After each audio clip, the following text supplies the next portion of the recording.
ჩვენს შემდეგ სტუმართან ხათუნა ბურკაძე, JOKC-ის საგარეო პოლიტიკის მიმართულების ხელმძღვანელი და სამართლის დოქტორია ჩვენი სტუმარი. მოგესალმებით კიდევ ერთხელ და საინტერესო იქნება თქვენი შეფასება პირველ რიგში იმ პროტესტის, რომელსაც ჩვენ პირდაპირ ეთერში ამ წუთებში თვალყურს ვადევნებთ რუსთაველის გამზირზე, მიუხედავად იმისა, რომ უკვე 11 საათი დაიწყო საღამოს აქციაზე მონაწილეთა რაოდენობა დიდი რაოდენობით არ იკლებს, თუმცა აღსანიშნავია ისიც, რომ უკვე ერთ თვეზე მეტია, რაც ეს პროტესტი გრძელდება. განგრძობით პერსპექტივაში რომ ისაუბროთ, რამდენ ხანს შეიძლება გაგრძელდეს ეს პროტესტი და ასევე რა კი თქვით, რომ საგარეო პოლიტიკის მიმართულების ხელმძღვანელი ბრძანდებით JOK-ში, თქვენი ორგანიზაციის პროგნოზი შეიძლება ითქვას, როგორი იქნება საგარეო ასპარეზზე, რას უნდა ველოდოთ, როგორც ქვეყანა და ასევე რას უნდა ელოდოს თუნდაც ბიძინა ივანიშვილი და მისი გარემოცვა საუბარი მაქვს პირველ რიგში სანქციებზე. მოგესალმებით, მივესალმებით ჩვენს მაყურებელს, დიდი მადლობა მოწვევისთვის. რაც შეეხება რუსთაველის გამზირზე მიმდინარე პროცესს, ხადია ეს კიდევ უფრო მკაფიოდ მიანიშნებს იმაზე, რომ ეს პროცესი გაგრძელდება ვიდრე ხელისუფლებას და ოპოზიციას შორის და ასევე საზოგადოების სხვა წარმომადგენლებს შორის არ გაიმართება დიალოგი ახალ არჩევნებთან დაკავშირებით, იმიტომ რომ ეს აუცილებელია იმისთვის, რომ ჩვენ დავუბრუნდეთ ევროკავშირში ინტეგრაციის გზას მშვიდობიანად და შევძლოთ ჩვენი სტრატეგიული მიზნების და ამოცანების განხორციელება. რაც შეეხება საგარეო პოლიტიკურ ნაწილს, ამ შემთხვევაში უშუალოდ ორგანიზაციის სახელით საუბარი მაინც გამიჭირდება. და ამ შემთხვევაში შევეწყები, რომ ჩემს პირად პოზიციაზე ვისაუბრო. ცხადია, დღეს ჩვენ ვიმყოფებით კრიზისულ ვითარებაში და ყოველდღიურად ვართ მოწმენი იმისა, რომ ჩვენი სტრატეგიული პარტნიორები იღებენ ძალიან მძიმე გადაწყვეტილებებს, რომლებიც ბუნებრივია აზიანებენ ჩვენს, ასე ვთქვათ, ურთიერთობებს იმდენად, რამდენადაც ის სტრატეგიული მიზნები, რაც ჩვენ გვქონდა საგარეო პოლიტიკურ კონტექსტში, პრაქტიკულად მათი განხორციელება შეუძლებელი ხდება, მაგრამ ხას უსვამ, რომ სტრატეგიული პარტნიორები იძულებულნი გახდნენ გადაედგათ მსგავსი ტიპის ნაბიჯები, მაგრამ მიუხედავად აი ამ მძიმე გადაწყვეტილებებისა, ჯერ კიდევ არსებობს შესაძლებლობის ფანჯარა შეგნებულად დატოვებული იმისთვის, რომ ვიფიქროთ დიალოგზე და ვიფიქროთ ახალ არჩევნებზე, იმიტომ რომ საქართველოს ევროკავშირში ინტეგრაცია ეს არის საქართველოს მოსახლეობის უმრავლესობის ნება და თითოეული ჩვენგანის ამოცანა არის პატივი ვცეთ საქართველოს მოსახლეობას. ამის ნათელი დასტური გახლავთ შაბათს გამართული ცოცხალი ჯაჭვის ფარგლებში ჩატარებული არაერთი აქცია, არა მხოლოდ თბილისში, არა მხოლოდ რეგიონებში, არამედ მსოფლიოს სხვადასხვა ქალაქში და ცხადია ეს უნდა გახდეს ძალიან მკაფიო სიგნალი მიმანიშნებელი იმისა, რომ დროა დიალოგის. მოგეხსენებათ საფრანგეთის პრეზიდენტმა ასევე მოუწოდა ხელისუფლებას, რომ იფიქროს ინკლუზიურ დიალოგზე, რაც გულისხმობს საზოგადოების ფართო წრეების ჩართვას ამ პროცესში, იმიტომ რომ მშვიდობიანი გზა სწორედ გულისხმობს ამ ინკლუზიური ჩართულობით, ანუ ხაზ უსვამ საზოგადოების სხვადასხვა წრეების ჩართულობით შევძლოთ, მივაღწიოთ გარკვეულ კომპრომისულ გადაწყვეტილებას, რაც უნდა უკავშირდებოდეს ახალ არჩევნებს. სხვაგვარად, საუბარი კონკრეტულ ნაბიჯებზე და საგარეო პოლიტიკური მიზნების მიღწევაზე არის წარმოუდგენელი. ჩვენ სამწუხაროდ თუ ასე გავაგრძელებთ, დავკარგავთ იმ გეოპოლიტიკურ შესაძლებლობას, რისთვისაც არა თუ წლებია ვიბრძვით როგორც სახელმწიფო, არამედ საუკუნეებია ვიბრძვით და ჩვენ არ გვაქვს ამის უფლება, რომ ჩაუხერგოთ ევროკავშირისკენ და ევროპული ოჯახისკენ მიმავალი გზა ჩვენს მოქალაქეებს. ამ პროცესში საინტერესოა სალომე ზურაბიშვილის როლიც, რომელსაც საკმაოდ ჭიდრო და დიდი მაღალი დონის კავშირები აქვს საერთაშორისო ასპარეზზე. ამის მაგალითი შეიძლება მოვიყვანოთ თუნდაც ემანუელ მაკრონის სატელეფონო საუბარი ბიძინა ივანიშვილთან. ამას წინ უძღოდა შეხვედრა სალომე ზურაბიშვილსა და ემანუელ მაკრონს შორის და მოკლედ აი ამ ამასთან დაკავშირებით რა როლი შეიძლება შეასრულოს სალომე ზურაბიშვილმა ამ პირობებში, როდესაც ცივილიზებული სამყაროს კანონმდებლები, მოდით ჯერ ასე ვთქვათ, და არა მთავრობის მეთაურები ამ ეტაპზე, კანონმდებლები, კონგრესმენები, ევროპარლამენტარები ამბობენ, რომ ერთადერთი ლეგიტიმური პრეზიდენტი საქართველოსი არის სალომე ზურაბიშვილი. ამ პირობებში აქვს თუ არა რაიმე ხელშესახები ბერკეტი იმისა, რომ საერთაშორისო ასპარეზზე დაეხმაროს, ესე რომ ვთქვათ, ამ მომიტინგეებს, ვინც აქციებს დგანან, ამ მოქალაქეებს და ოპოზიციას იმაში, რომ გაზარდოს წნეხი ქართულ ოცნებაზე და შესაბამისად ბიძინა ივანიშვილზე. მე ვფიქრობ, რომ ქალბატონ სალომე ზურაბიშვილს აქვს ნდობა საზოგადოების და ჩვენ ეს განსაკუთრებით ვიხილეთ ამ პერიოდში და ეს ძალიან მნიშვნელოვანი არის, იმიტომ რომ პოლიტიკური კაპიტალი პოლიტიკოსის პირდაპირ არის დაკავშირებული რასთან? რამდენად უჭერს მას მხარს ამომრჩეველი, რამდენად ესმის მას ამომრჩევლის ხმა. და სალომე ზურაბიშვილს, ქალბატონ სალომე ზურაბიშვილს საქართველოს პრეზიდენტს ძალიან კარგად ესმის დღეს ქართველი ხალხის წუხილი და ის რა თქმა უნდა დგამს მთელ რიგ დიპლომატიურ ნაბიჯებს იმისთვის, რომ ეს პროცესი დაუბრუნდეს მშვიდობიან რელსებს, დაიწყოს დიალოგი და დაინიშნოს ახალი არჩევნები. და ცხადია, მისი როლი საგარეო პოლიტიკურ კონტექსტში ასევე არის განსაკუთრებული და ეს ჩვენ ვიხილეთ, როდესაც ის შეხვდა საფრანგეთის პრეზიდენტს, ასევე არ დაგვაუწყდეს, რომ ის შეხვდა არა მხოლოდ საფრანგეთის პრეზიდენტს, არამედ ამერიკის შეერთებული შტატების არჩეულ პრეზიდენტს დონალდ ტრამპს და უნდა ასევე აღინიშნოს, რომ ამერიკის სტრატეგიული ინტერესები იმის მიხედვით არ იცვლება თეთრ სახლში ვინ იქნება ამერიკის შეერთებული შტატების პრეზიდენტი. ამიტომ ცალსახად საქართველოს მოსახლეობას აქვს ორპარტიული მხარდაჭერა, აქვს როგორც დემოკრატების მხარდაჭერა, ასევე რესპუბლიკელების, იმიტომ რომ ამერიკის შეერთებულმა შტატებმა ძალიან ბევრი გააკეთა იმისთვის, რომ ჩვენ ვქონოდა მთელი რიგი მიღწევები, როგორც ევროინტეგრაციის გზაზე, ასევე ევროატლანტიკური ინტეგრაციის მიმართულებით. საინტერესო იყო დონალდ ტრამპზე თქვენი რეპლიკა და შეფასება, ამაზე ცალკე მინდოდა შეკითხვის დასმა და ამ შემთხვევაში ვისარგებლებ შემთხვევით, რამდენად არის იმის ალბათობა და ჩვენ თავდაპირველად ვიხილეთ ირაკლი კობახიძის კომენტარი დაახლოებით 3 კვირის წინ იმასთან დაკავშირებით, რომ დონალდ ტრამპის ადმინისტრაციასთან ქართული ოცნება უფრო მეტად შეძლებს საერთო ენის გამონახვას.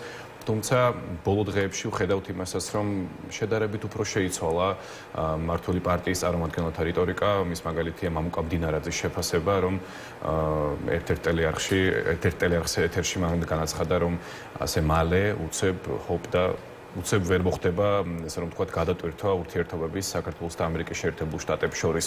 დონალდ ტრამპის ადმინისტრაციის პირობებში რას უნდა ველოდოთ ჩვენ? მეც ეს გეტყვით, უფრო მკაფიო პოზიციას იმ მოვლენებთან მიმართებით, რომლებიც არ ტოვებენ შთაბეჭდილებას იმისას, რომ ჩვენ ამერიკის შეერთებულ შტატებს ნამდვილად აღვიქვამთ სტრატეგიულ პარტნიორად. რა თქმა უნდა, საქართველოს მოსახლეობა აღვიქვამს, აქ საუბარია ხელისუფლებაზე. ამიტომ ცხადია, თეთრი სახლის პოზიცია ვფიქრობ, რომ გაცილებით უფრო მკაფიო იქნება და ამას მალაპარაკებს თუნდაც ჩემი განათლება ამერიკის საგარეო პოლიტიკის მიმართულებით და ვფიქრობ, რომ დროა დაფიქრების. დროა დიალოგის დაწყების, დროა გამოვიყენოთ შესაძლებლობის ის ფანჯარა, რომელიც ჯერ კიდევ დატოვეს სტრატეგიულმა პარტნიორებმა. აი, ამ ფანჯარაზეც ჩაგეკითხებით, რა შეიძლება იყოს ის უკან დახევა ქართული ოცნების მხრიდან, რომელსაც დათანხმდება დასავლეთი, მაგალითად თუ კი იმ შემთხვევაში ქართული ოცნება დაუშვათ არ დანიშნავს ვადამტელ საპარლამენტო არჩევნებს, უბრალოდ ხელახალ საპარლამენტო არჩევნებს, თუმცა უკან გაიწევს ამ ეგრეთ წოდებული გამჭვირვალობის კანონს, ასევე გაიწევს უკან LGBT პროპაგანდის წინააღმდეგ მიღებულ კანონს და ბევრ სხვა, თუნდაც აი ამ გუშინ მიხეილ ყავალაშვილის მიერ ხელმოწერილ 29 კანონს, რომელიც ამკაცრებს ზომებს აქციებზე მომიტინგეთა წინააღმდეგ. თუ კი ქართული ოცნება მოკლედ არ დანიშნავს ვადამდელ არჩევნებს, მაგრამ აი გააკეთებს აი ამ ყველაფერს, რას ფიქრობთ, წამოა თუ არა ამაზე დასავლეთი, ამ დათმობას მიიღებს თუ არა და ასე რომ ვთქვათ, შეუთანხმდება თუ არა ქართულ ოცნებას კოლექტიური დასავლეთი, უგულისხმობ ამერიკის შეერთებულ შტატებსა და ევროკავშირს. მე მაინც ვფიქრობ, რომ მთავარი მიზანი იქნება ახალი არჩევნების დანიშვნა, იმიტომ რომ დღეს ვითარება იმდენად არის შეცვლილი და იმდენად მასშტაბური სტრატეგიული შეცდომები არის დაშვებული, რომ სხვა გამოსავალი უკვე აღარ არის. ამიტომ ვფიქრობ, რომ ყველაზე სწორი მიდგომა არის დიალოგი და დიალოგის გზით ახალი არჩევნების დანიშვნა. ანუ ახალი არჩევნების გარეშე წარმოუდგენელია და გამორიცხულია ფაქტობრივად ამას გულისხმობთ დასავლეთთან საერთო ის გამონაკლისს ხომ? სტრატეგიული ინტერესი ახსენეთ და მოდით ვისაუბროთ ასევე ქვეყნის შიგნით მათ შორის არაერთი სტრატეგიული ობიექტი, რომელიც შეიძლება ყოფილიყო ამერიკის შეერთებული შტატების მხრიდან გარკვეული სახის ინტერესის სფერო, მაგალითად ანაკლიის პორტი, რომელიც ჩინეთის მიერ ჩინური კონსორციუმის მიერ აშენდება, ანუ იქ საქართველოს სახელმწიფოს თანამონაწილეობაც აღსანიშნავია, ამ ყველაფერზე დეტალებში აღარ ჩავალ. რამდენად შეიძლება დააზიანოს ეს პროცესი ასევე ქვეყანაში მიმდინარე მოვლენებმა და იმ სცენარმა, რაზეც მე წეგან ვისაუბრე, თუ კი ქართული ოცნება არ წავა დათმობაზე და ოპოზიცია და ეს რიგითი მოქალაქეები, ვინც აპროტესტებს ქვეყანაში მიმდინარე მოვლენებს, ვერ მიაღწევენ საწადელს. ზოგადად ეს პროცესი არის დამაზიანებელი არა მარტო ქვეყნის პოლიტიკური სისტემისთვის, არამედ ეკონომიკისთვის და არ უნდა გამოგრჩეს ეკონომიკური ფაქტორი, შეიძლება ახლა ამ მომენტში ამას ესეც ცალსახად მკაფიოდ ვერ გრძნობთ, მაგრამ ეტაპობრივად ამას სამწუხაროდ დავინახავთ. ამიტომ ნებისმიერი მასშტაბური ტიპის პროექტის განხორციელება ცხადია პირდაპირ არის დაკავშირებული იმ პოლიტიკურ პროცესებთან, რაც მიმდინარეობს ქვეყანაში, ამიტომ ამ პროცესს აქვს როგორც პოლიტიკური, ასევე ეკონომიკური განზომილება, სხვა განზომილებებთან ერთად და ამ ეკონომიკურ განზომილებასაც უნდა მიაქციონ განსაკუთრებული ყურადღება, იმიტომ რომ ეს მთლიანობაში დააზიანებს ყველას, განურჩევლად ყველას. ხო, დაზიანებას რაც შეეხება, საინტერესო იქნება უახლოეს პერიოდში ეკონომიკური ასპექტიც რომ განვიხილოთ ქვეყანაში, განსაკუთრებით მძიმე ზიანი სავარაუდოდ მიადგება საშუალო და წვრილ ბიზნესს, მსხვილი ბიზნესი გამომდინარე მათი მასშტაბიდან და ასევე მათი დანაზოგიდან კი ისის დაზარალდება და ესეც შეეთყობა ეკონომიკას, თუ კი გაგრძელდა ყველაფერი ისე როგორც ახლა. ეს მტკივნეული პროცესი რამდენად დააწვევა თითოეულ მოქალაქეს და რამდენად იქნება მტკივნეული ბიზნესისთვის, შესაბამისად ქართული ეკონომიკისთვის, ლარისთვის და დოლარის კურსისთვის. მაგალითად, როდესაც ჩვენ ვსაუბრობთ, რომ აუცილებელია საქართველოს დაუბრუნდეს ევროკავშირში ინტეგრაციის გზას. ევროკავშირში ინტეგრაციის გზა რატომ არის მნიშვნელოვანი ქვეყნისთვის?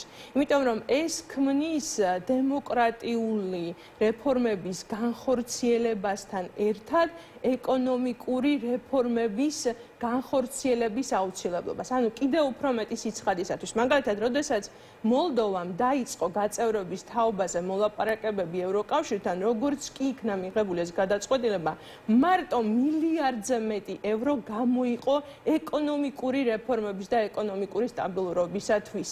ეს ერთი ფაქტორი. მეორე, როდესაც ჩვენ ვამბობთ, რომ ასოცირების შეთანხმება ეს არის ევროკავშირში ინტეგრაციის ტოლფასი, ეს არის რბილად რომ ვთქვათ არასწორი. რატომ? იმიტომ რომ ასოცირების შეთანხმების მიზანი არ არის მოამზადოს ქვეყანა წევრობისთვის. თქვენ ვერ ნახავთ ასოცირების შეთანხმებაში სახელწოდებას, რომელიც უკავშირდება საქართველოს ევროპულ პერსპექტივას. ჩვენ ევროპული პერსპექტივა მოგვენიჭა 2022 წელს და არა 2014 წელს, როდესაც ასოცირების შეთანხმებას მოვაწერეთ ხელი.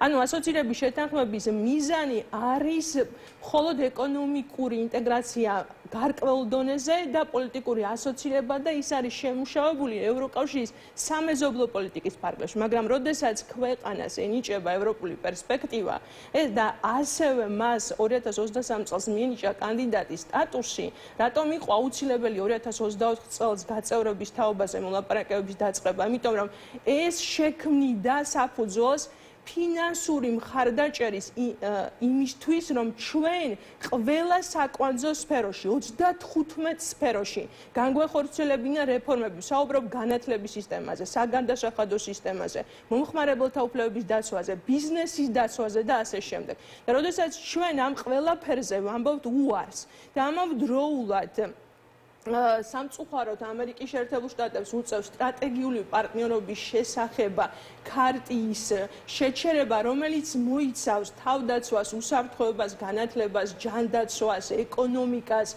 ბიზნესის მხარდაჭერას და მილიარდობით თანხა არის გამოყოფილი ამ მიმართულებებით რეფორმების განსახორციელებლად, ცხადია, როდესაც ამ ყველაფრის შეჩერება ხდება, რომ აღარაფერი ვთქვა ბრიტანეთის გადაწყვეტილებაზე, სხვა ცალკეული სახელმწიფოების გადაწყვეტილებაზე, ეს პირდაპირ გავლენას ახდენს ეკონომიკას. რატომ?